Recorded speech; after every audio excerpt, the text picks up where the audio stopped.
এইমাত্র সবাই আমরা অর্ধেক পথ পাড়ি দিলাম, কাছাকাছি সবাই।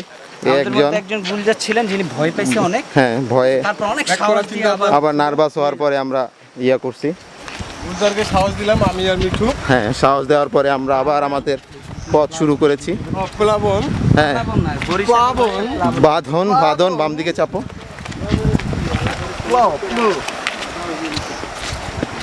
কি জোস একটা জায়গা দেখেন, এখানে বাঘ আক্রমণ করছিল। লাঠিয়াল বাহিনী।